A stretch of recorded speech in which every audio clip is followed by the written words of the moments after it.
Well, hello, I guess. There we go. There we go. Oh, what a great way to start off the show, Isaac. Fine. I may have hit the wrong button to. Oh man, we're gone for like 2 weeks, and I can't hit the right buttons. Too bad. You know what? I am blaming YouTube this week.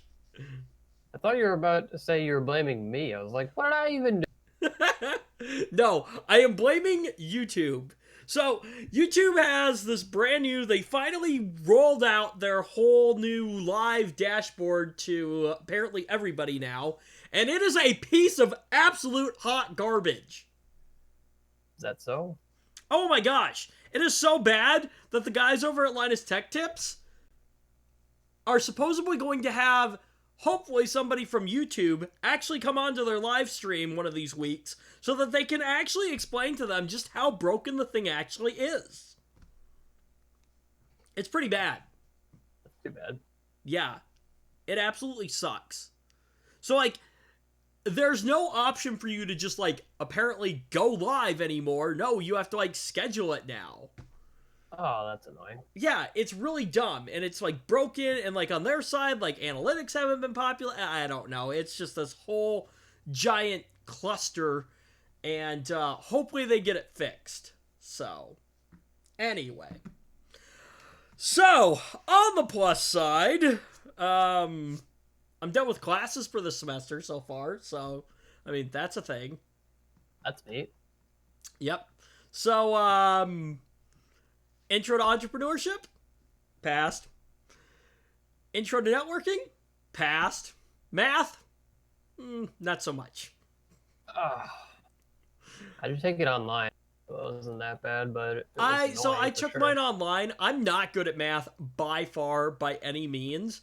And so I thought I had a lot of things in place to help me do well. I did great on my homework because I had like some tutoring assistants and things like that, which is really awesome and made things, at least for the homework portion, very easy. But the problem is I took the test, and then like half the material that I saw in the homework had absolutely nothing to do or line up with anything that was on my tests. Hmm. It's like learning about the Revolutionary War and then throwing a question in there about who built the pyramids. Fair enough. Does sound kind of irritating. Yeah. So anyway, so I got to do some research and talk with some people and figure that out. But anyway, so best part was, do you remember configuring Cisco equipment, our first semester for the I mean, final? yeah. I mean, I don't remember specifically what we did. I know we did We plenty of. we we configured a router and a switch so that we could get a workstation on and get it out to the internet. Yeah, okay. Love it. Well, so basically, because I don't know what exactly happened my first semester of networking, but I did not pass, so I had to retake networking basically. So took it again this semester, finally passed it. Um, so I'm looking at my final score right on the configuration portion, so the skills base. It was 200 points. Any guesses as to what my final score was? I have no guesses. I don't know. Oh come on! What? You're either about to tell me that you did really good, or you're about to tell me that you barely passed.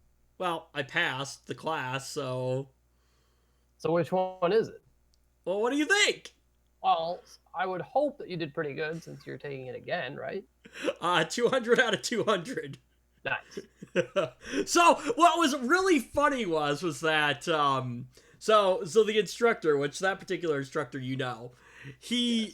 he says it is very difficult for people to configure this equipment without good notes. So what of course does half the class not have?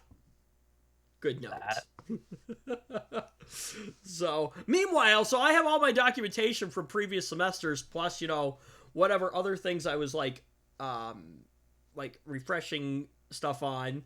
So I had all that good to go. Plus I had configured both pieces of equipment that I needed to configure the night before just to make sure I could do it, and I did. So I went in, it took me about 40 minutes. It took some people like an hour, hour and a half to get done. But I just kind of breezed through it. I was like, okay, here's this command, here's this command, here's this command, here's this command. So, anyway, I felt pretty good. So that is a good confidence booster. Yeah, for sure. So I now have a certificate in something. I don't remember what it is, but now I have some certificate. So on to the other piece of paper that says, hey, I did some stuff and now I apparently know what I'm doing. That's how it works. Right? And then you spend like, bundles and bundles of money. Oh, those certs. Ugh. Yeah, that's an unfortunate thing, isn't it?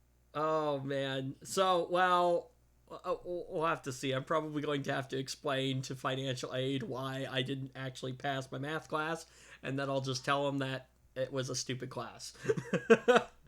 Probably not quite. I really don't know why they make, like, IT students take that class. That's very stupid. Because there is, I think, some decent amount of, well, you have to take, I also noticed that that class, that math class that they made us take, at least the one that I had to take, was like definitely below what I had to take in high school. Yeah, so here's what I don't get. So you take how many credits worth of math in high school, and then you have to retake credits of math or some... But it's like lower tier math. Or science. I don't understand. Like, didn't we just do that? Yeah, or some earth science in college. Like, why am I retaking English courses and math courses? Easy, so I don't really care, but I mean, it is still kind of a bit of a waste of time, and also, right. It's like, why am I taking this stuff when I already, basically proved that I could do it when I was in high school. So it's like, I don't want to take this crap over again. So anyway. But yeah, it's a little irritating. Yeah, end rant. So yeah, way to open the show this week. So rant, yeah. But things should be slightly back to normal for the next couple of weeks because, well, maybe not. I mean, we got some holidays in there, so yeah. But here's what I'm really thinking though would be, and we'll see how well it comes through. Like, last Ram show for the year, it'd be kind of cool to look back at some of the topics that we talked about throughout the year. I want to see, like, what became of it. Yeah, like, what became of it, or like, oh yeah, I forgot this happened. Or, oh, that was really stupid. I still think my favorite one so far from this year was when the smart home company basically bricked a bunch of smart locks so people couldn't use them. I saw a stupid picture somewhere. It was like, I forgot what it was, but it was like it was like my router my something isn't working because the Wi-Fi enabled light bulb stole its fixed IP address. What? This is the future. What? And it just, I don't know, I had a giggle. Because I was just like, yep, that definitely happened. That's definitely a true story. I talked to a guy. It wasn't a router. It was something else that wasn't working there. I talked to a guy earlier this week who was an older gentleman, and he was like one of those guys that was like, at least for myself, you don't really talk to people, but for myself, we had some different viewpoints on. Very much. Huh? I do have to talk to people. Thank you very much. Very reluctantly, though. Anyway, so we had some different viewpoints on a couple topics and things like that, which was great because we were able to have a pretty good a good discussion about some things. And anyway, he started mentioning about how like tech is like gonna take over or something like that. He's like, that was a thing when I was a kid, like in movies and things, and I'm like, okay. Like, very tinfoil hat-ish. I don't know. It might be different for us, though, because, like, we've grown up around technology. Like, Yeah, sure, You could AI is argue that it already has. like AI and things like that, but like I'm not set on like, robots taking over the world and like making us their slaves.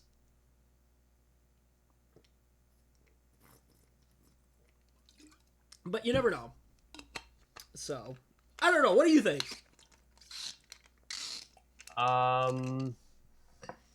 I know enough to know that I don't have enough knowledge to give a proper answer.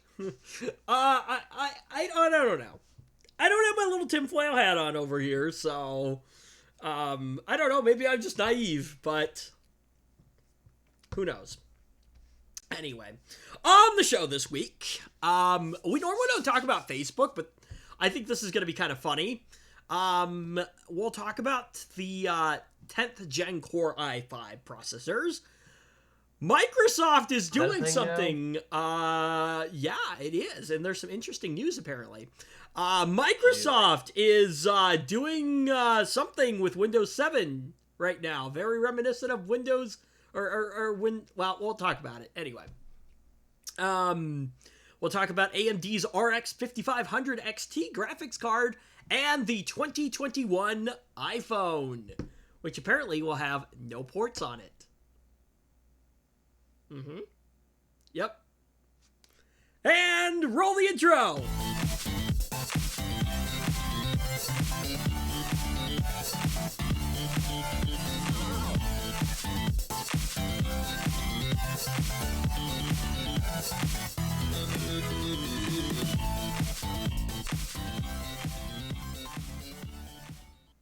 Yeah, so oops, I hit that a little early. Anyway, so yeah. Did you hear that apparently the 2021 iPhone is like going to be portless? I read something about it, and I don't know. I kept reading like might be true, might not be true. I mean, I don't know. It's a rumor. We'll talk about it. But I really hope it's not true, because I bet if it's true, all the stupid Android manufacturers will copycat it, and it'll just be horrible. Oh yeah, we'll talk about it. Just like they did with the headphone jack. You know, they'll spend like a year and a half mocking Apple. Oh, they got rid of the ports. What idiots! And then 2 years later, every stupid phone that they put out will do the same thing. Yeah. All right. Moving on. Like I said, we normally don't talk about Facebook because I just kind of put them on STFU Island over here. But Yeah, it's good Facebook. Well, I did the same exact thing with Twitter and LinkedIn and all the social media stuff because who cares? But this is kind of funny. So, banking data for 29,000 Facebook employees, which was stored on, of course, unencrypted hard drives, Zach, was stolen by a thief from a payroll worker's car. That is my reaction to this. This raises so many questions, though. First, why was it encrypted, and why was it just on this hard drive, like in this guy's car? Multiple hard drives, yeah. And why was it just rolling around in some dude's car? Yeah, that's oh my. Now you see why I picked this story? Because like this is actually like normally we wouldn't talk about it, but this is actually kind of comical. Yeah, this is just like completely ridiculous. Like, oh goodness. Like the first problem is it's unencrypted. Okay, come on, guys. Oh yeah, had it been encrypted, this whole thing would have been avoided. The loss would have been a couple of hard. Right, yeah, some hard drives. But still, that doesn't like okay, let's look at both parts here. First, they should be encrypted, right? It negates the fact that the hard drives were stolen. But at the same time, why were they just rolling around in some dude's car? Yeah, what was he doing with them? So the hard drives contained information on thousands of U.S. workers who were employed by Facebook in 2018, including bank account numbers, employee names, and the last four digits of their social security numbers, their salaries, bonuses, and equality details. Facebook notified its staff on the theft via email Friday morning. Hey guys, we lost your banking details. Just someone has them now. So it doesn't matter. Let you know about that. So it doesn't matter whether you're internal or not at Facebook. We'll just leak your data anyway. Of course. because we know everything about you with Facebook. Though the stolen drive didn't contain any Facebook user data, the theft still raises questions about Facebook's level of caution around personal data. Ya think? Really? You're telling me that Facebook might not respect people's privacy? Facebook? No. Facebook respects my privacy. Well, I don't use Facebook, so I guess maybe that's why. But I have a bit of trouble believing that, Facebook definitely respects my privacy, so I think you're wrong. Yeah, so their caution. I can't say that with a straight face anymore. Sorry. Their caution around personal data seems to be shockingly low, considering its history of user privacy scandals. The company also failed to notify employees until almost a full month after the break-in occurred on November 17th. Some criminals might have been using your banking information for stuff for like the last month. Just thought you might want to know. Right? Yeah, this happened a month ago. Yeah, no big deal. No big deal. It's fine. Everything's fine. Right? Yeah, just an FYI. Okay, continue on. So, an internal email revealed the company only realized the hard drives were missing on November 20th, and how do you realize that a bunch of hard drives have, how do you not realize a bunch of hard drives have gone missing? Oh yeah, we just misplaced them temporarily. Anyway, and confirmed that the drives contained employee information on November 29th. The company is still working with police to recover the stolen drives and is offering its employees 2-year subscriptions to an identity theft protection service. Wow. Okay, I guess. Thanks. How about not leaking my data in the first place? No, that's too hard. I've said it before, nothing is perfect. Everything will get hacked at some point. But here's the thing, right? When it's critical data like that, I don't know. Encryption is an amazing thing, isn't it, Zach? It is, for sure, yes. You bet it is. So for those that are uninitiated, what does encryption do, Zach? It renders the data unreadable to the person who does not have the you cut out there. Person who doesn't. It renders the data unreadable to someone who does not have the key. Yeah, exactly. So without the key, it's just a bunch of jumbled gibberish. Yeah, it's just gibberish, which is the point.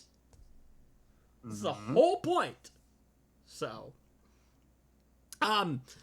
we've seen no evidence of abuse and believe this was a smash and grab crime rather than an attempt to steal employee information, a Facebook spokesperson shared in a statement to Bloomberg. It's not clear why the hard drives are being transported in the first place. I'd still like an answer to that question. As the employee... Out of curiosity. More than anything. Get this. As the employee wasn't supposed to have taken them out of the office. Yeah, that sounds familiar, to be honest. There are a lot of things that stupid users at my company that they're not supposed to do, and it's a thing. You know what? The amount of password sharing and crap is just not good. You know what? One of the biggest security holes in your environment is people. Right, yeah. It's your users. Because most users are, for lack of a better word, dumb. I think that is the best word. To be honest. Well, I was going to go with dumb or idiots, but that might be a little harsh, but... It is maybe a little mean, but at the same time, I mean, maybe you could just use a kinder version of that, not technically inclined or something. Well, okay, non-technically inclined people tend to not make great decisions, especially when it comes to security. Of course. You know what? So here's an example, right? So our company is deploying two-factor authentication software to every workstation, right? And this has just started. Guess who's responsible for that? This guy Well, right here. oh, And like so the whole project? who for deploying the software. Ooh. You know what? We'll have And to talk so- about that later. I'm curious And now. so guess what? Guess what happened? I've done like 5 people, and already someone is complaining to someone about it. And making it a problem. Well, it's not going to go Already away. somebody's making it a problem, and our manager had to go and explain to other people who are important, who I don't know, why we're doing this and why this is a thing. And also, outlining the fact that, hey, we bought this software and we've been telling, other like vendors and such that we have this software and it hasn't been deployed yet. So we need to do this. Yes, we do need to do this. And they're like, oh, hold on. It's like, well, why did we buy this software if you don't want to use it? Well, we're going to use it. But it's just like people just don't understand. They just don't understand it. They hate it. And our theory is that like all these people that are opposed to it are password sharing, and they know that they won't be able to password share if they have 2-factor authentication. Right, of course. So honestly, that makes a lot of sense. So is it 2-factor authentication like all the time, like on just your workstation? Just your workstation. But what I mean is like every time you log in, you have to 2-factor authenticate. Yep. Okay. You just use your phone. A lot of people have company phone. A lot of people have their own phone. It's not going to cost anything for them. No big deal. It's just right. Google Authenticator and so it is in combination with the Active Directory. Yeah, with the Active Directory server. Yes. Yeah.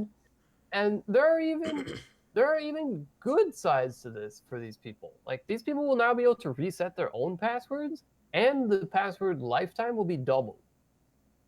Oh, but nobody cares. Nobody wants to hear about that. They just want to hear about, oh, I have to get out my phone to log into my computer. Oh, I can't password share it with so and so. Oh. You know what? Okay, let me ask though. Like now, I can see this for certain departments. But, like, a general user, is there that much, like, I guess, data that needs to be that well kept? I don't know. Okay. Because, like, okay, yeah, sure, the theory is cool. Like, yeah, the security aspect of it. But is it... The question becomes, is it overdoing it? Well, the reason that we have this software is because... some vendors and other customers and whatnot, these stupid security assessments that and our manager hates them, hates people who do this. They hand out these security assessments that are like way overblown for, the kind of data that we're handling of this company. Right, and that's what I mean. But it makes us look bad when we have to, give some bad answers to some of these questions, even though they're irrelevant to the kind of data that's being handled. Where's the option? We're stepping it up a little. I was going to say, where's the option on the server to say, well, the data that we're handling does not, necessitate the need for it's not 2-factor authentication. I know, but like, Yeah, I mean, our manager had to actually go and explain to these people that no, simply purchasing the software and saying that we use it is not an acceptable answer, especially when if somebody were to audit the company. Right, exactly, yeah. They would see that, no, it's not deployed on any workstations except those in IT, which we've been using it for like... And you know what? Okay, I will say, in that it's really environment... not that bad. Well, you only have to use it when you unlock your computer. You don't have to use it for anything else. Right. And I will say that in that environment, especially if you're handling the server and things like that, like, yeah, sure, that makes a lot of sense. But like, your average Joe, right? Like these people just don't want to hear about security at all. They just don't. They don't care. They just want to log into their computer and be in. But I was going to ask you, how many people right now, how many users in your environment, if you went around and flipped over their keyboards, or maybe you don't even have to flip over the keyboard, how many of them have their passwords just in plain sight? I don't know. I don't go looking around like that. I mean, you must have some idea of some of the people that you work with. But I know of a few people who we are suspicious are password sharing, but that's it. what is the benefit of passwords sharing for your users? We think that people like I don't know. I don't know why so and so might be doing such and such for some other so and so on some day. But I think that what happens is instead of instead of so and so who needs to cover for the other person logging in and putting a shortcut on the desktop to do whatever or something. Like let's say when you log in and you need to go to a certain website and do something. Well, oh, the browser icon's not on the desktop on my account, or oh, the browser doesn't have the right bookmark. How do I get there? But on so and so's account, I just click this button right here, and then I click the bookmark on the toolbar, and I'm in. And the password's saved in their browser. Oh, Wow, so you guys must have roaming profiles then. Yes. Oh gosh. Why? What do you mean? Why you there is like no benefit to using roaming profiles. Well, the profiles are all backed up. And when you log in, it sometimes takes a moment and then pop, there's all your stuff. Yeah, I know. Those are roaming profiles. I thought you were referring to something else. No, yes, most places don't do that because it takes way more space on the server plus more resources to load all that stuff. Well, honestly, I'm grateful for it because of some of the people. Yeah, I don't know. So imagine having to get somebody a new computer who has trouble pushing Control Delete when prompted to do that. Is that set up on your where's the Control Delete button?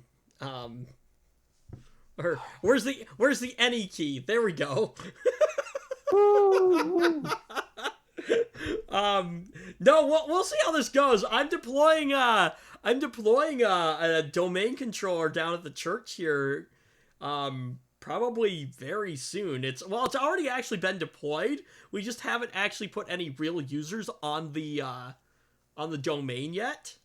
The first person that'll probably be switched over to the domain is going to be the parish pastor. And he is not a tech guy at all. So not only are we going to be updating a system from Windows 7 to Windows 10, so we'll have the change there, but then we'll also be putting it on a domain too. So that's going to get interesting. I might turn off. Do you guys, do your users actually have to press Control-Alt-Delete? No, but the instance that I'm referring to, I might turn that off. I forget the details, but it was really stupid. Yeah, I don't know.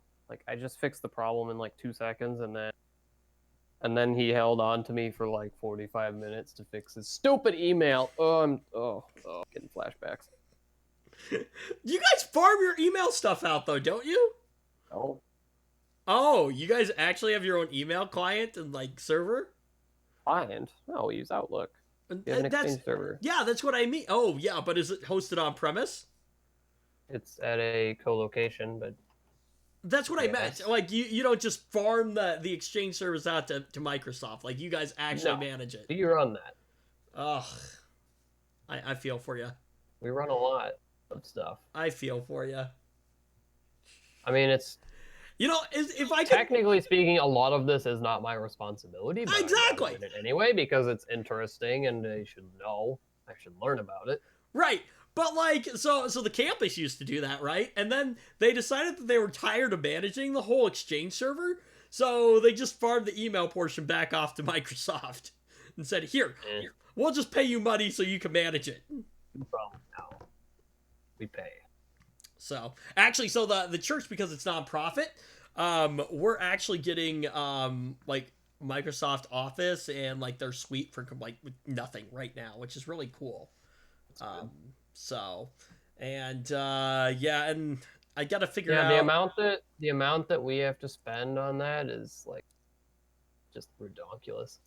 Right, exactly. And so it's as at a certain point, it makes way more sense to just host it on site. Like I get it. Yeah, it's more work, Like but it's usually cheaper. Like every workstation that I install Windows 10 Pro to give to somebody, I mean that costs the company like $150.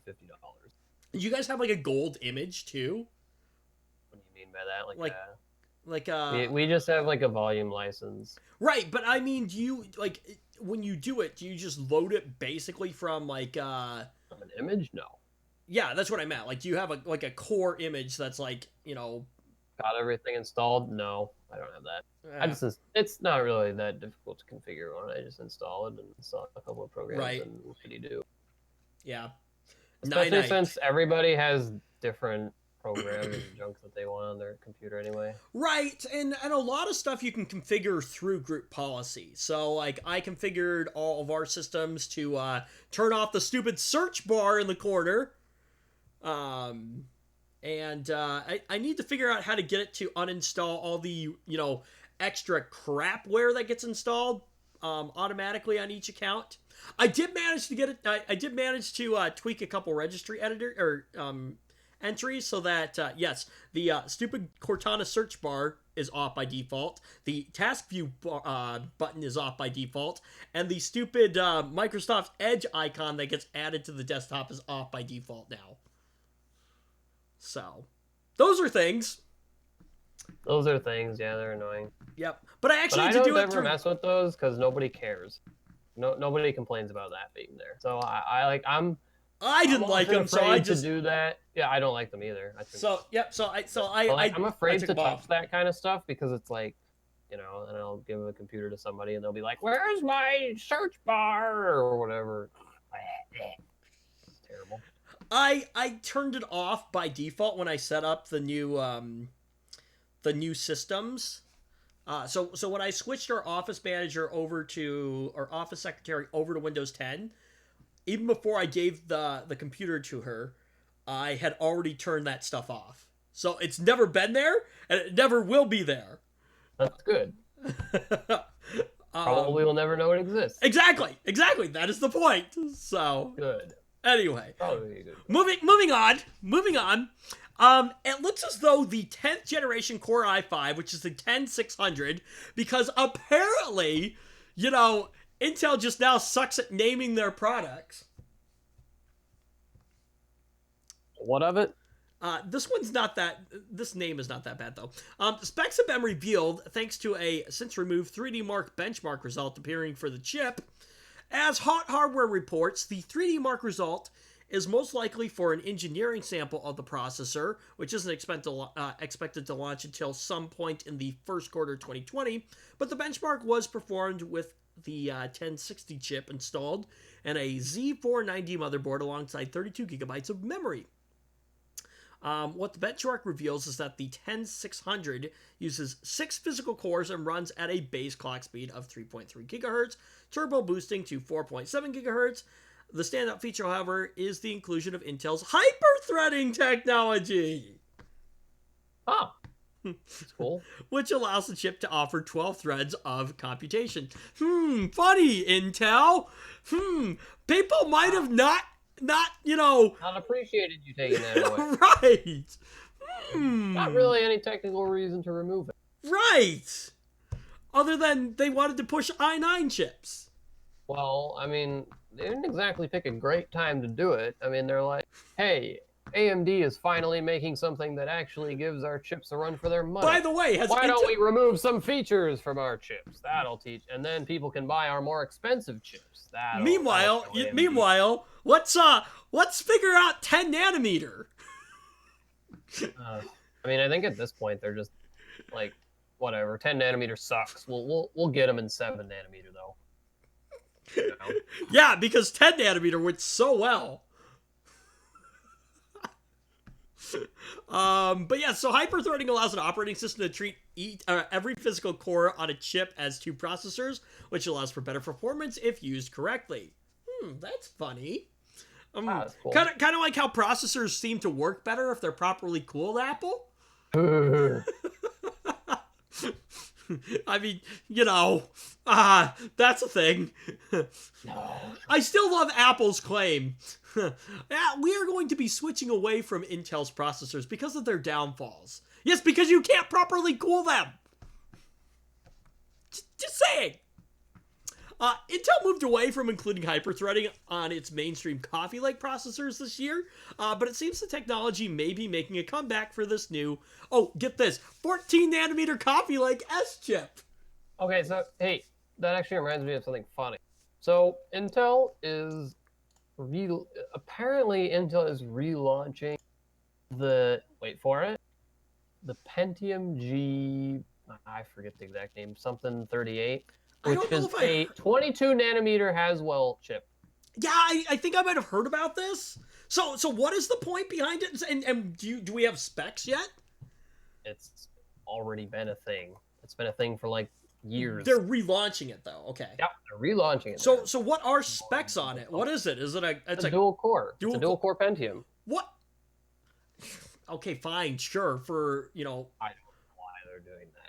For like, it was nice when it was around. It was a nice like. I remember, yeah, when dual core came out, it was great. But no, I'm talking about that specific CPU because it was a nice budget CPU. Oh, well, yeah, okay. It was a nice budget CPU, but whatever. Its time has passed, and now. Why would you backtrack that far? When your competition is literally beating the crap out of you right now.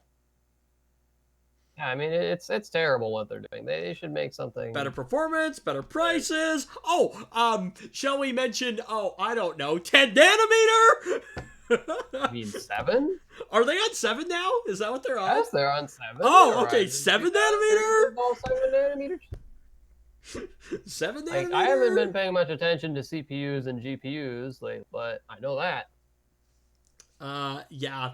This is why you're the hardware guy and I'm not, so. Oh, yeah, well, some title that is when I haven't been paying attention. No. You are the, your title has been renamed to Lead Technology Specialist. Oh, God, that's terrible.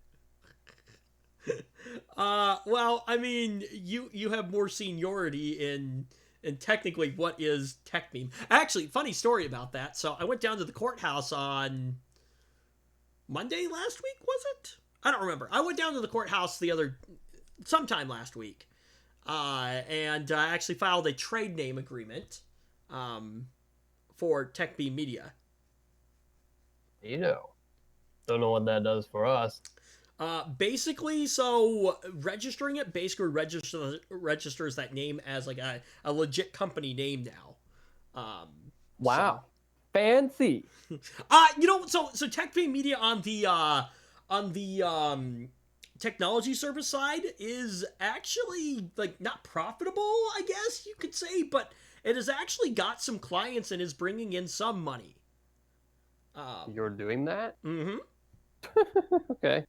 So it is the start of something. Funny. So TechMeme Media was originally created as the parent company that was going to be for the YouTube channel. And then, of course, the YouTube channel just didn't go like it was planned, which, of course, I kind of knew was going to happen. How was it planned? What do you mean? Well, the original goal was going to be that we would have content available. We were going to have enough content created every week so that we were at least a couple weeks ahead. So we would have, we would come up with a couple ideas, have a video, and then have like 2 weeks worth of videos already ready to go as we were working on other projects. That was going to be the goal, which never actually ended up happening. And I kind of knew that this was going to happen. So anyway, but so TechMeme Media has now kind of reshifted its focus as the YouTube channel is kind of secondary, and the tech services side of things is now the primary focus of what TechBeam Media actually is. All I do is show up every week to talk about this. Yeah, I know. So, let's say TechBeam Media actually became profitable enough to do tech services sides of things. Then it would be really I need cool. to take off my sweatshirt. Hold on. Yeah. I can't hear you. Anyway, while Zach can't hear me, it'd be cool for him to come back and if I could pay him a decent salary, that would be awesome. But anyway, yeah. I can hear you again. I was saying is that if I could build the company up enough and pay you a decent salary, it would be fun to have you actually come work with me. Sure. What? My time is available to the highest bidder, as always. That's why I said if I could make a profitable company and give you a decent salary, you'd probably come work for me. I just shrugged in case you couldn't hear. Yep. Probably, yeah. Why not? So and that would be kind of that would be sweet. And so That would be very funny. I would laugh if that happened. Would you really? Yes. Would you, if I could pay you a decent salary though, would you come work for me? Of course I would. Because, I mean, as it happens when you are, an entry-level sort of person, you don't really make that. Right, for sure. Now, here's the thing, is we'll have to see, but my goal would be to give you some style of management position. Well,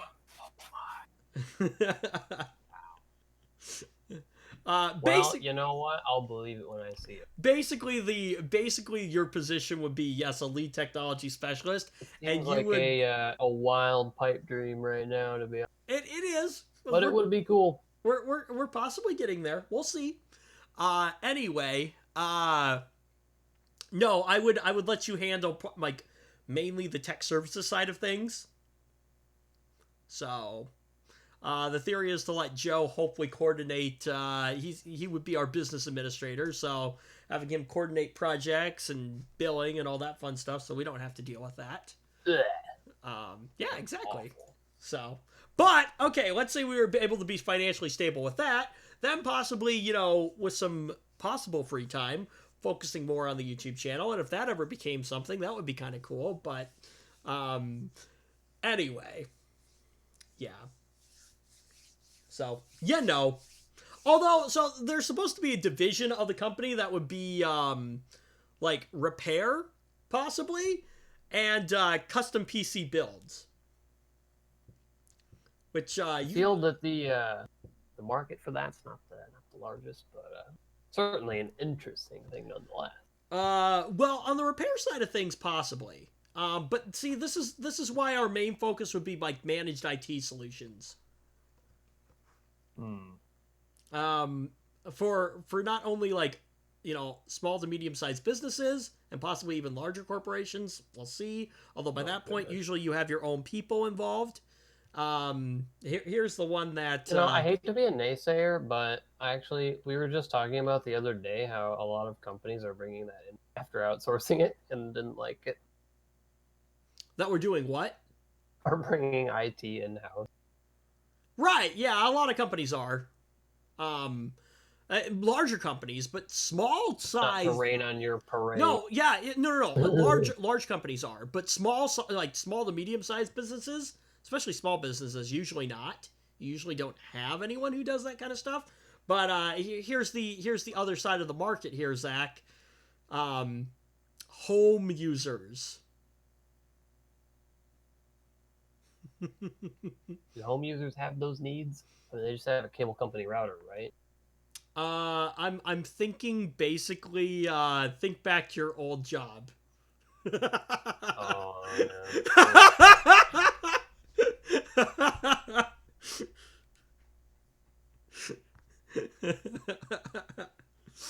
It's okay. I would primarily have you working on larger projects than that kind of stuff. We would have other people who are paid, the salary that you were paid at your previous location I to wouldn't wish that on handle anybody. those. It's an entry level position. Entry level position. So anyway, so that's a thing. That was whack. And actually, because our store has now closed in this area, there's a market for it now. Because where else do you go? So I don't know what those people do. exactly. So that service is no longer here. So there's a market available for it now. Anyway, so the processor of this chip will replace the Core i5 9600 for comparison. The 9600 includes 6 cores, but only 6 threads due to the lack of hyper-threading. Because, well, thank you. Oh gosh, we were talking about that. That's right. Oh. It runs at a base clock speed of 3.10 gigahertz, turbo boosting to 4.6 when required. So even though both chips are 14 nanometers, the 10600 should offer a decent performance advantage due to its higher clock speeds and those 6 extra threads. I don't know, maybe some light gaming, but you're not going to be running AAA titles probably. Wait, on a 6-core 12 thread? Maybe. Yeah, I guess you're right. You'll be just fine with that.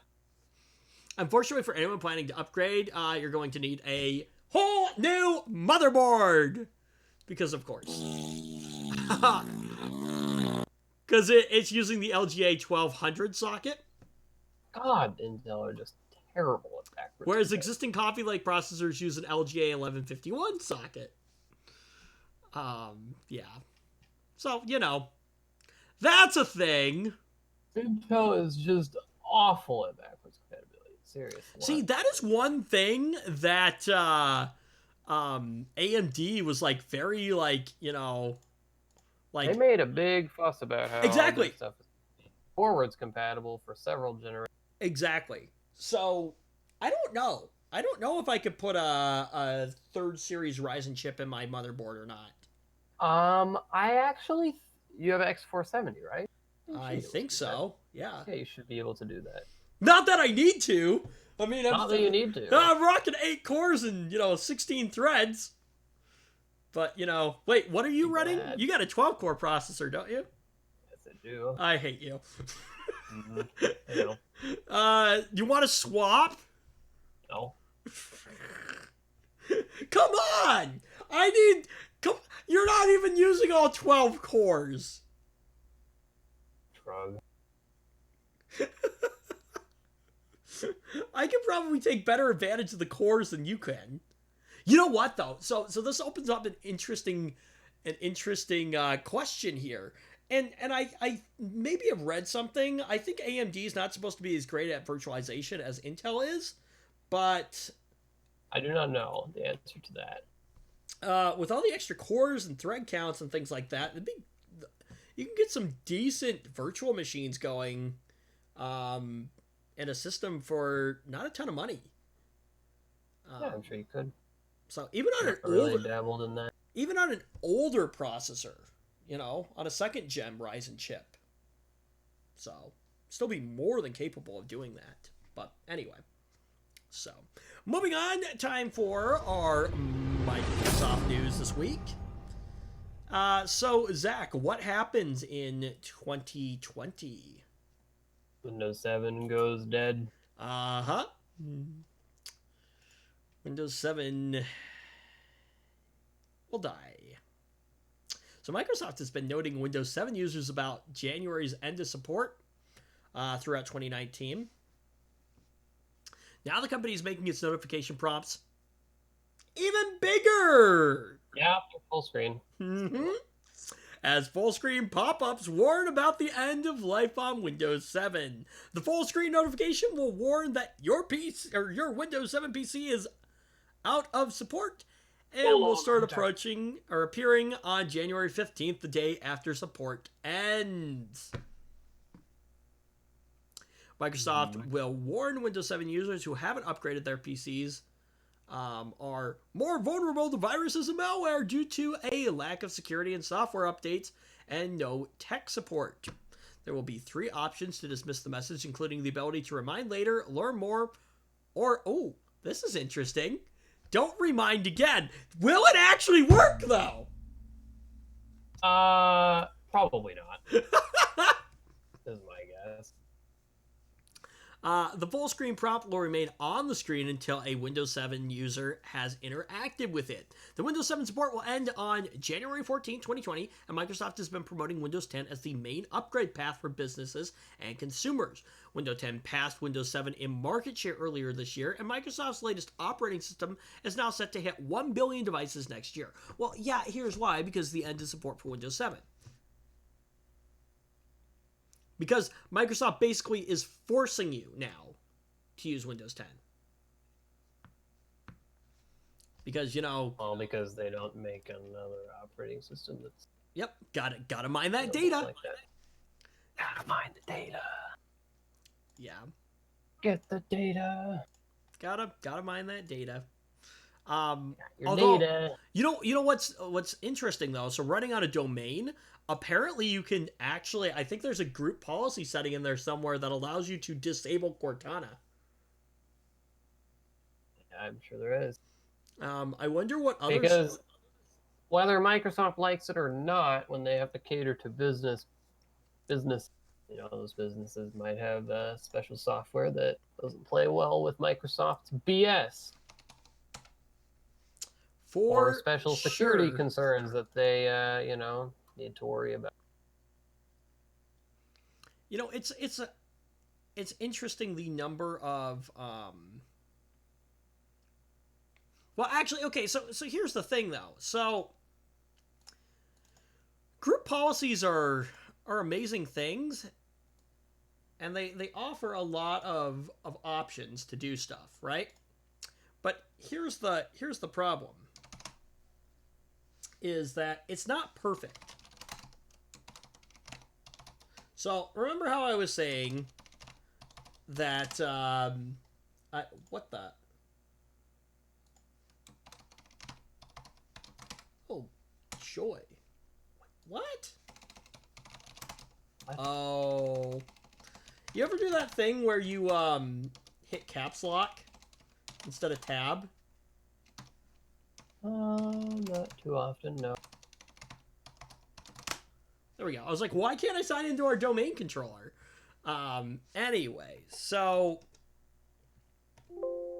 Oops. That's not what I meant to do. Okay. What the flip? Oh, okay. I see. So, yeah, group policy is awesome. But it's not perfect. Because, like... So there are absolutely no options in group policy to actually set how that search bar works, or so here we go. Edit this. Like I said, I legitimately had to go in here and actually create. Where is it? Administrative templates. Policies, Windows settings, security settings. Nope. Where's the registry editor? Security settings, policy. I don't know where I'm going. Anyway, software settings, software. Oh, software installation. Oh, interesting. Anyway, yeah. So I still had to go in and tweak the registry to get certain things to, you know, not populate. So, like, even though there's a lot that I can do in group policies, thank you, Windows, they're still very, like, you know, I'm sure I can't turn off the telemetry data and things like that. Which would be really, really nice. Microsoft doesn't want you to do that. There's the start menu. See here, folder options, network options. Let's see here. Oh, you're not supposed to do that. Here we go. Registry. Windows settings. That's what it is. Windows settings. Where the heck? Anyway, okay. if you've ever played around with group policy before, there are way too many options to hit on things. So anyway, somewhere supposedly in here, I don't remember exactly where it is. I don't know if it's under this set of users or not. Oh no, it's probably not because that's a system-wide thing on the domain. Anyway, so yeah, I legit had to actually go in though and like tweak the registry. So, which is a thing, and it makes it way easier when you're using group policy because you can just assign it to every single machine, which is nice. But yeah, anyway, and I think I should actually be able to. I don't know. I wonder if I could disable the update service from group policy. That might actually be a thing. Oh. I need to figure that out for my own personal. Let's see here. Edit. Let's see. Probably computer configuration. Windows settings. I mean, you could probably use a registry tweak.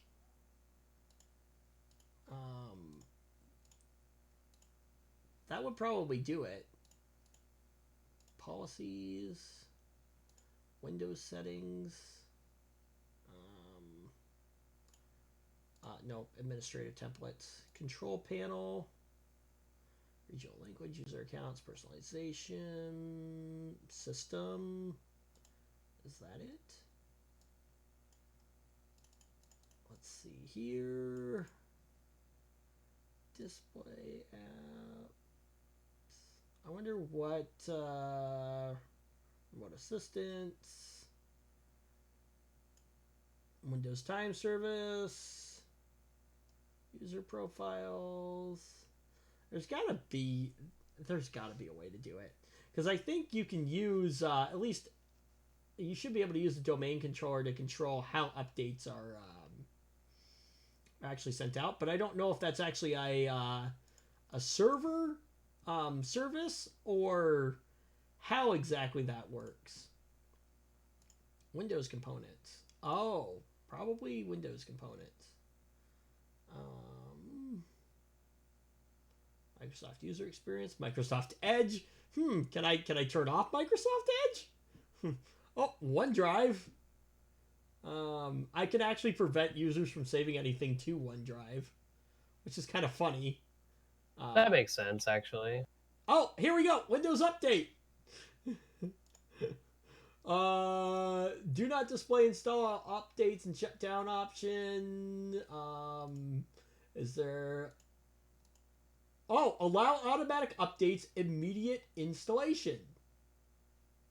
Whoo. There you go, Zach. At least Windows XP Professional Service Pack 1, or at least Windows 2000 Server Pack 3. Configure automatic updates. See, here's the thing though. So they've got group policies in here that are just built on top of other stuff. So they may or may not. Let's see.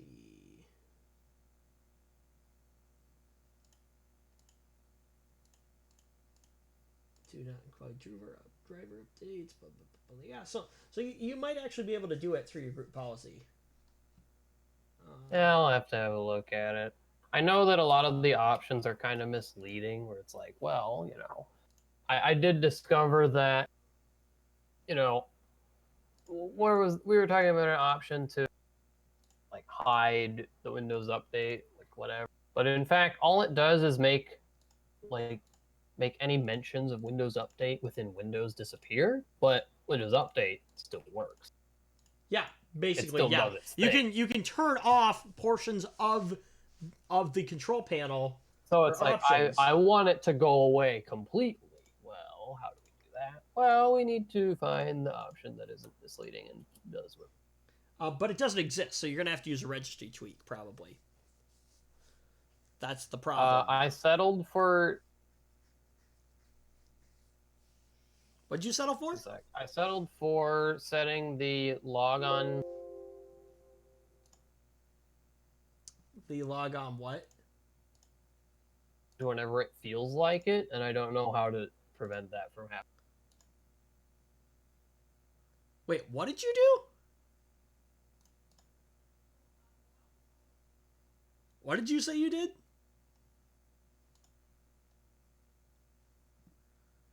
Oh. Can you hear me right now? Now I can hear you. I set it to run the Windows Update service as the guest user, pretty much. I think that's what this does anyway. It seems to, so it basically just errors out. I would assume because the guest user doesn't have the permissions to do that. Right. Yep. And I thought it was funny, but yeah, it seems to just revert that change whenever it feels like, which is really horrible. Yeah. So, anyway. Let's talk about this. The Radeon RX 5500 XT graphics card closes out 2019 for the most desirable of gaming segments, reasonable quality, AAA 1080p play, or fast 1080p for exports at a reasonable price. AMD's twist in its competition with the NVIDIA GeForce GTX 1650 Super is the ability to buy it configured with 8 gigabytes of memory that lets you play a little less than you might, or pay a little less than you might for an RX 5700, GTX 1660 Super, or GTX 1660 Ti, just to play more texture-heavy games. So basically, this thing is supposed to compete with the GTX 1650 Super. Let's see. AMD announced the RX 5500 series in October as the Navi 7nm architecture. Replacements for the Polaris Generation 14nm RX 570 and 580 models, according to AMD. The prices start at $169 for the 4GB versions and $199 for the 8GB versions, but prior to the official launch, a few cards crept into online stores, including significantly more expensive 8GB models from XFX and Sapphire. Is any of this interesting? I will admit that I these days pay next to no attention to anything that either NVIDIA or Radeon does.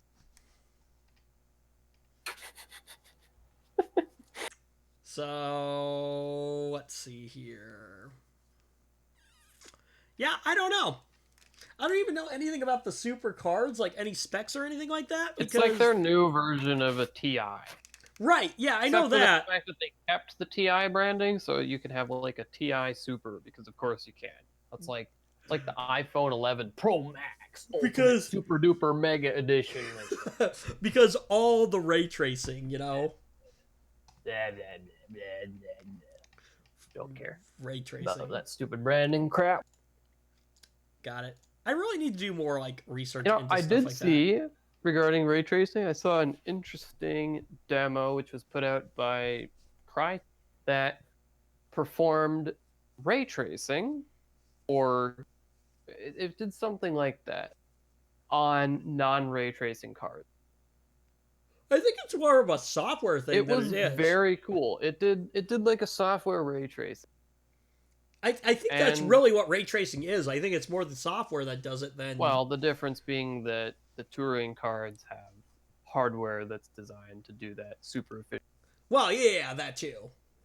Because the ray tracing is very computationally expensive. So they have special hardware that's designed to do that.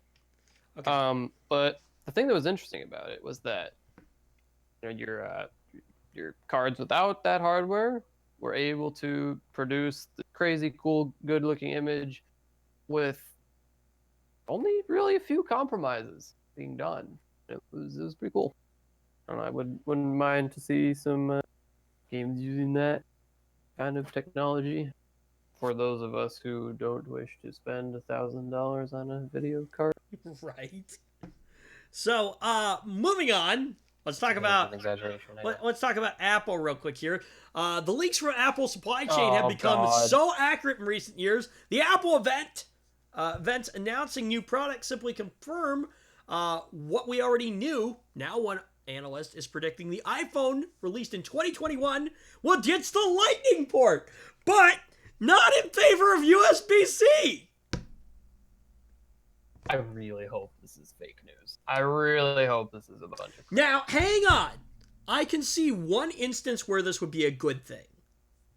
What is that? So here's what often happens. So in my particular geographical location, I live in Iowa. In my particular area of Iowa, we have a lot of farmers. I get a lot of farmers that come into our establishment with just literal gunks and gunks and gunks of dirt in their charge ports. And then they come in and they're like, well, my phone's not charging. And then we clean it out, which is a really simple fix. But if you eliminate the port, then you eliminate this problem. So there is that. So, but let's address the fact that Apple wants to create a phone that only wirelessly charges, because that'll be your only option now to charge this thing, right? Here's the best part though. Remember that whole Apple wireless charging pad thing? This is terrible. Yeah, well, they never actually finished it, and then they canceled it. So, here's an idea, Apple. Why don't you figure out your own wireless charging pad thing first before you decide to make a phone that only wirelessly charges? Presumably they would do that before, but I mean, is this just like, another ploy? I am afraid because all of the Android manufacturers, they love to feel cool, and they probably won't feel cool unless they copy Apple, if Apple does this. It is okay not to copy Apple, because here's the thing. It is totally okay. There's nothing wrong with that. I don't care what you say. Especially when they're doing something stupid, you shouldn't copy. And I was just about to say. They're like, guys, we got to design a phone that only no ports. Do it now. Apple just does dumb stuff. Apple does dumb stuff sometimes. But I don't know what it is about Apple. Oh, okay, Apple did it, so we got to do it now too. Remember, the only thing that this makes me think of is the headphone. This just makes me immediately think of the headphone jack. Apple removed the headphone jack on whatever stupid phone they did. Okay. And do you know what everyone did? Everyone called them stupid, rightfully so, right? They're like, oh, why would you do that? Oh, that was so stupid. Oh, and then, Samsung made like a commercial about how their phone had a headphone jack and Apple's didn't, right? Like, Apple dumb, Apple stupid, right? And then they follow suit. And then, guess what? The S10 doesn't have one, right? Yeah, the S10 does not have a headphone. Guess what phone doesn't have a headphone jack? Galaxy S10. I don't even think the Note 10 has one either. No, it doesn't. Now, hang on. Okay. Yes. After they called Apple stupid, right? They're like, what? Maybe they were right. Hold on. They're wrong. They're still wrong. Hold on. Okay. Here, hang on. Let me play devil's advocate here real quick, because here's the thing. Okay, to the average user, right? If you were to ask your sister, who is not, I would assume, is not technology inclined like you are, is she? Oh. Okay. If you were to ask your sister, right, whether removing the headphone jack was a big deal to her, she'd probably say no. She probably wouldn't care. I don't know. Because here's the thing. The average consumer doesn't care. It's the power users that care. They just go out and buy their AirPods and roll with it like the slaves they are. It's the power users that care. This is part of the problem. Imagine a timeline where using a pair of wired headphones makes you a power user. Okay, but here's the thing. Here's the thing, right? Is that I think it's a little bit different. Because Bluetooth technology has come in decent ways, right? It's not bad, but you know what? We deserve our option. I don't disagree. There's a reason I didn't buy a Pixel. I don't care if the phone has to be a millimeter thicker to accommodate the stupid Just put the stupid port on it. Right. You know what else? I have an actually decent argument against this here. Well, it's kind of. Hang on. Let me finish my thought here, okay?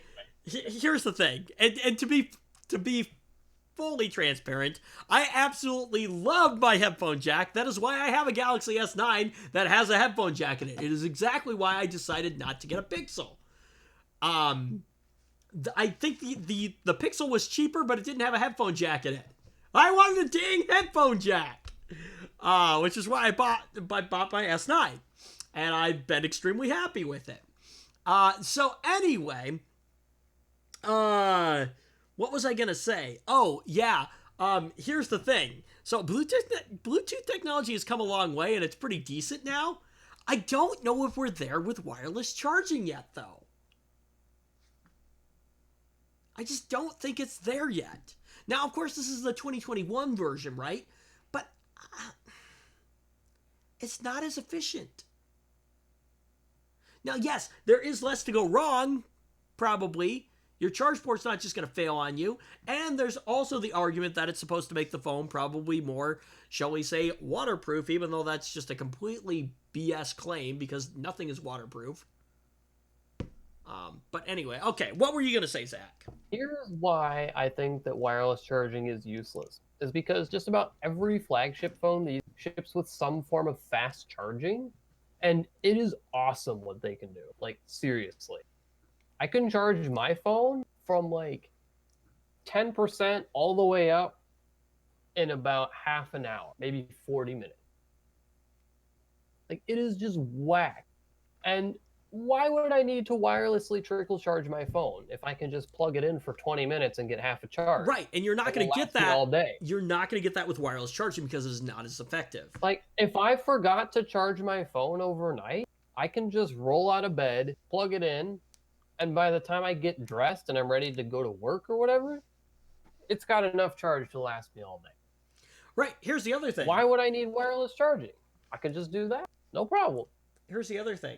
Like, it's like wireless charging is for people who don't have 10 minutes to fast charge their, or don't want to plug a cable. But they have hours to sit and trickle charge their phone at their desk or something. Like, I don't understand. We're so lazy apparently that we can't plug a cable in anymore. We just set our phone down on something and it charges. But here's an issue though, right? What do a lot of people do when they're in the vehicle? What do most people have in their vehicles? A charger or a cord or something. A charger. How does this work? I don't because I don't need it. How does this work with wireless charging? I'm sure there's a vehicle product that will. Oh, I'm sure, but I'm just saying. Yeah, I don't know. It just seems like such a gimmicky, stupid feature. Like, why do we have to have this? I really hope other manufacturers don't go this route. I'm willing to bet that they will. And you know what's funny too is that and this is supposed to be from what I've heard, it's supposed to be on some of the, like, I guess maybe not all of them are going to drop it, but like some of the like more high scale models are going to, like the Pro models, which is funny because like on the Pro model, Apple's supposed to be about this whole, oh, it's built for the Pro world, right? That's why are you saying, taking away options then? That's like with the Pixel 3 series, where the Pixel 3a had a headphone jack because if you're buying the A version, you're poor and you can't afford wireless headphones. But if you're buying the regular Pixel 3, you got enough money to afford wireless headphones, so you don't get a headphone jack. Sucks to be you. Yep. I'm fairly sure that was a real thing, by the way. I thought it was funny, but I didn't investigate too much to determine whether that was actually the reason. So, for 2020... In a weird way, it seemed plausible.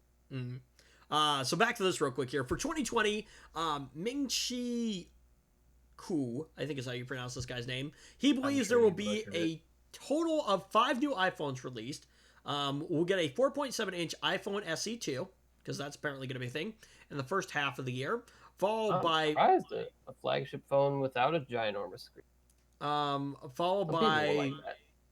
no, the iPhone SE2 is not going to be a flagship. Well, a new phone. It's rather. going to be like the probably have- S10a. It will probably have the majority of the same hardware under the. Yeah. It's Maybe going to the be camera will be worse or something. it's going to be like the S10a. It's going to be the cheap option. E. Or the S10e. It was S10e. Yeah, anyway. Okay, fine. Followed by 4 iPhones with OLED displays in the second half. The size of these 4 models will include a 5.4 inch, 2 6.1 inch, and a 6.7 inch handset, as well as size. The other main difference is expected to be the camera array they have on the back. I think they're said to finally have high refresh rate screens, aren't they? I don't know. The look of the phones will be reminiscent of the iPhone 4, apparently. What? Okay. Apart from the iPhone SE2, it sounds like more of the same for Apple in 2020, but in 2021, it's looking much more interesting. Ku is predicting an iPhone with a completely wireless experience, which means Apple is planning to remove the Lightning port. If so, the only connectivity, including charging, will be wireless. The upside I of hope that bombs for them. I really. Yeah, the upside will be no more dongles, at least. But everything's going to be wireless then. That's going to be the problem. Okay, but yeah, what happens if? Yeah. Well, but okay, so only hey, yeah, get this though. Here's another thing. What happens if you're like the Apple technician who has to like troubleshoot a broken phone that won't boot? How do you use your tools? Yeah, I see. Here's the thing, right? Is so we'll get people who are like, yeah, my phone's What if not. you need to restore a bricked phone? What are you gonna do? This is a great question. What kind of they'd better have a whole new set of tools for that? Yeah, and of course, Apple's going to be the only people to have them. Well, of course. I mean, that's Yeah. how it is now. It's not. But really okay, well, hang on though. So this is the best part right here, right? Only the get this, Zach, highest end iPhone is expected to be portless. If you can afford the highest end iPhone, then you're rich enough to afford wireless accessories to go with it. I don't get it. It's supposed to be. If you're some filthy peasant just buying the regular iPhone, you get a cord because you're a poor and you can't afford a wireless charger. You poor. I don't get it. Okay, on the highest Apple thing. Right, but okay, on your highest end product, which will be your most expensive product, let's give you less options and make you pay more for it. You know what? People are gonna buy it. Oh, I know. People are gonna this buy is the it, problem. and This it's is the just gonna problem. validate it. I can't stand. This is where we're at. I cannot. It's just like people are gonna buy the 56,000 Mac Pro, $56,000 Mac Pro. I totally agree with you, and I think that I'm sure that there are people at Apple who agree with you, and they know they know exactly what. But here is the thing. What they're doing. This is what frustrates me so much about Apple, is that people let them get away with it. Yeah, that's kind of awful. People let them get away with this. You're right, because you darn well know there are idiots out there that are like, Apple products are so shiny, I don't get it. Apple is literally the company that can do absolutely nothing wrong. And I don't know how they built this infrastructure. They're genius for doing it. I will give them that. But I don't get it. Why do people continuously give Apple money for crap-tastic hardware? Is it because it's got an apple on the back of it? Because if that's the case, let me put a pear on the back of a phone. Is that really what it is? Oh, man. Here, let me make some cracktastic hardware. We'll put a pear on the back of it, Zach, and we'll charge twice the amount it's worth. Actually, we'll charge 4 times the amount it's worth. I don't get it. This is what irritates me. Is that Apple fanboys are sitting there like, oh, gotta have that Apple logo on the back. I don't care how much it costs me. I'm just gonna pump out enough money to get the new product. Oh, when is it gonna? And every good thing comes to an end. I just can't wait until people finally just look at Apple and they're like, nope, you guys are idiots. But it won't happen. It will not happen. Freaking Apple. Source of so many headaches.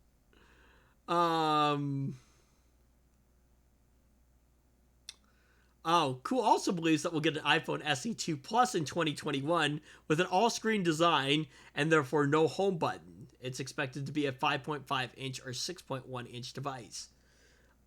I'm sorry.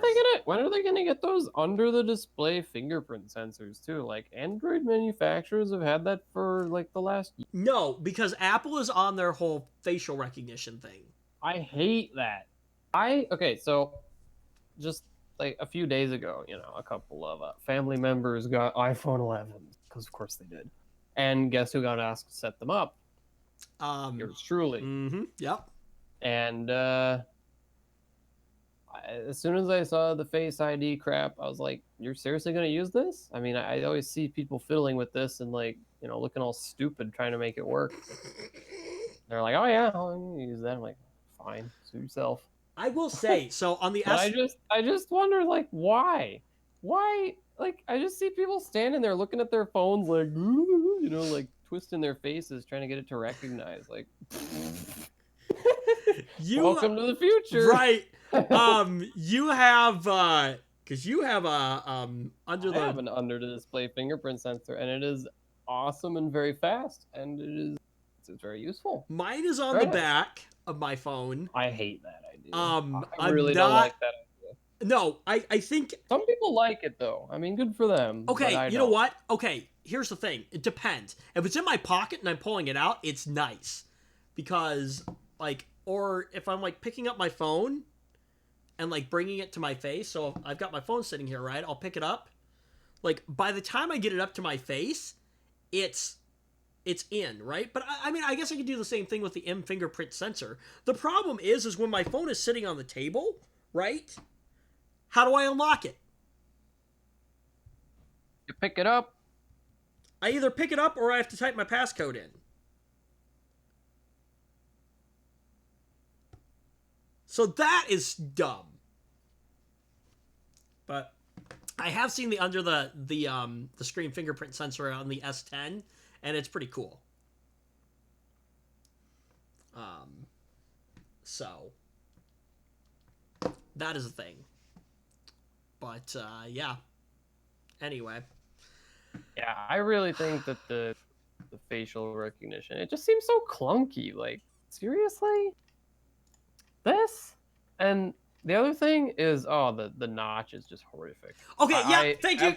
Yeah. Having used an all-screen phone now, I just see the notches and I'm like, ugh.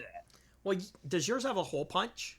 Oh, got a pop-up camera. Oh, that's right. Yes. I never use because I don't need it. So it's right. Perfect. Out of the way, and I never have to look at it. And guess what? It is a truly edge-to-edge display. Yep. Very nice. I still don't get this. Is, again, the whole theory of you're supposed to have an edge-to-edge display, for the experience, right? Now let's just take a chunk out of the screen. I still do not get it!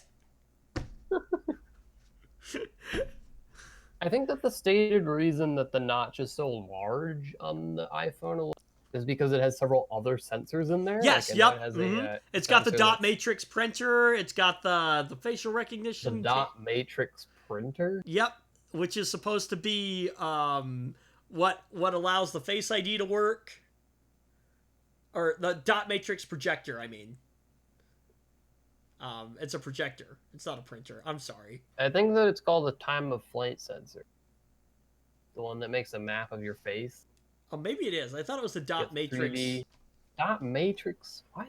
No. Matrix is a kind of printer, like you said. I know. But I mean, it's cool, but like, why does it need to be in such a giant, horrible? Bleh. Well, I don't know. Whatever. Maybe it isn't. Whatever. I don't care. Not my problem because I don't buy it.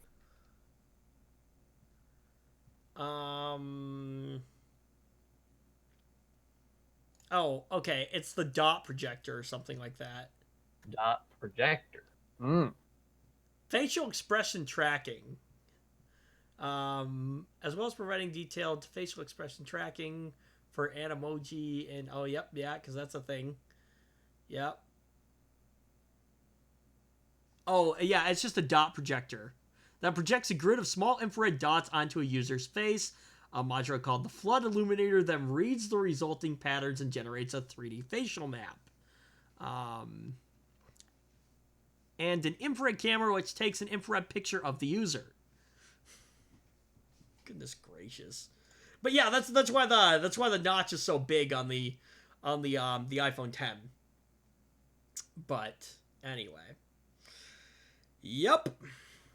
Get this. Apple's newest top-of-the-line display, the Pro Display XDR, came out the other day.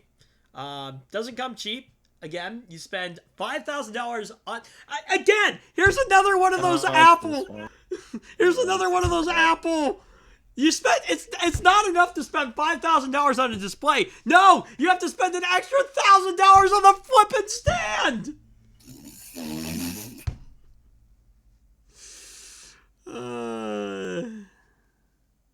Rand. With a matte nano texture upgrade for a mere $1,000 more.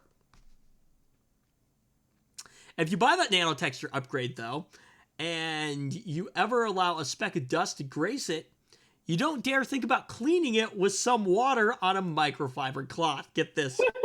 Instead, an Apple support document says you should only clean the nano textured glass with a special dry polishing cloth that comes with the display and nothing else. Okay, fine. I don't even care anymore. Still buy it. Crap.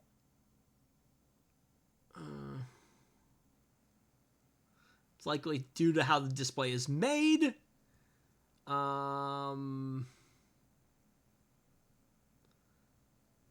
See. Of course, if you lose that polishing cloth, you apparently can't just go on Amazon or walk into an Apple store and buy a new one. You'll have to contact Apple's support line for a replacement. The Verge just asked how much how much it's going to cost. This is what I want to know. I want to know how much this...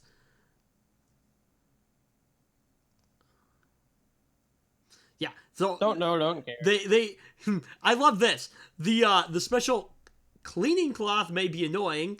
At least Apple includes one in the box. But yes, you still need to pay $1,000 for a stupid stand for your $5,000 display. Goodness freaking gracious. Why? If you're making a $5,000 display, why can't you just include the stupid stand? Stupid.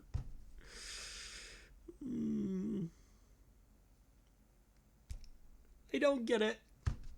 I do not get it. And there are people who have bought this stuff. A lot of people will. I'm going to buy a $5,000 display. Oh, another $1,000 to get a stand? I mean, yes, in retrospect, if you're spending that much money, like, sure. But, like, what the heck? Oh. Again, Apple. Our users spending $5,000 on a display. Okay. Yeah, let's charge them an extra $1,000 for the stand.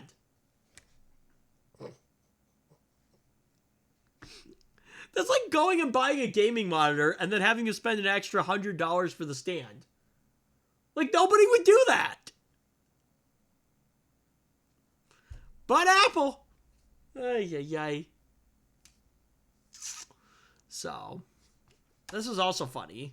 There's a lot of Apple news this week. Apparently Apple's new parental controls on iOS can be bypassed. So, that's the thing. Yep.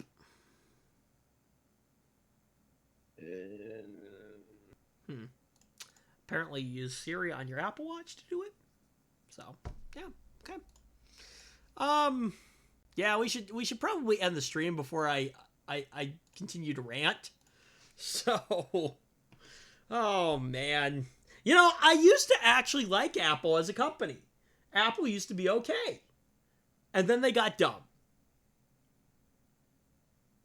They were always dumb. But they weren't as dumb as they are now. So, anyway. That's what I got for you this week. Thanks for joining us. I apparently can't talk anymore, so that is the signal that I need to end the stream.